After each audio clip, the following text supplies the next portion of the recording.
is Max Shaw. I'm here with Richard McComas, and would you like to introduce yourself? Yeah, my name is Richard McComas, and I'm a registered nurse. All right, very interesting, very interesting. So let's get into it.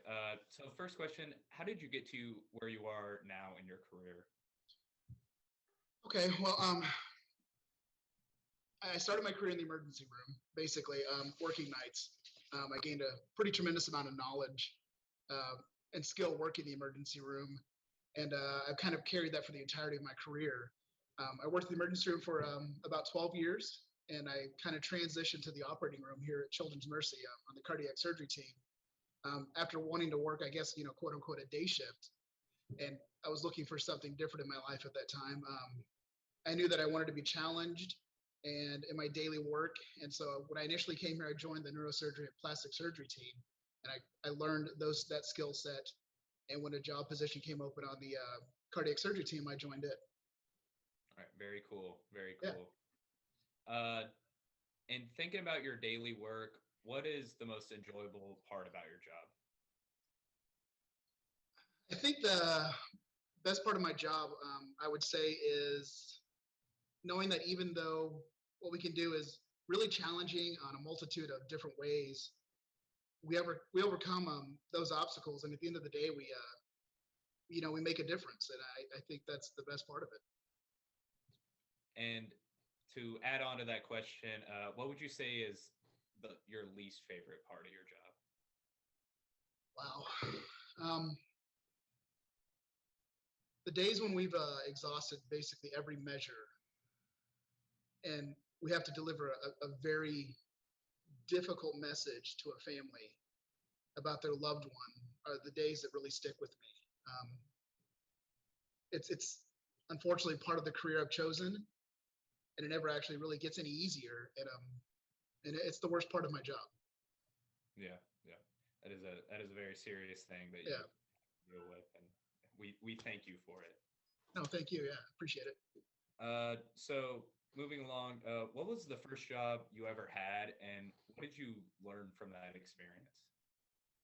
Actually, the first job I had, I mowed yards when I was around 11 or 12 years old. That's the very first job I had.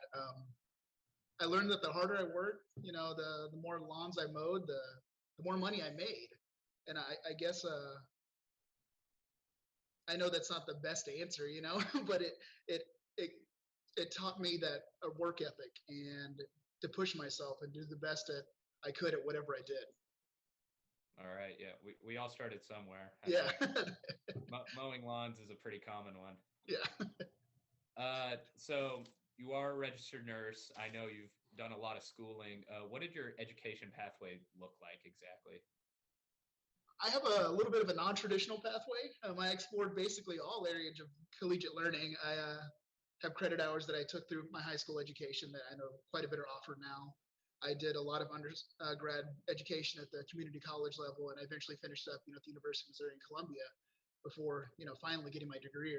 But it took me more than the average 4 to 5 years to get that degree, and I guess the real reason behind it was when I graduated high school, I wasn't really sure what I wanted to do, with my life, and I took a lot of time to be introspective on that and find out what I really wanted to devote the rest of my career to.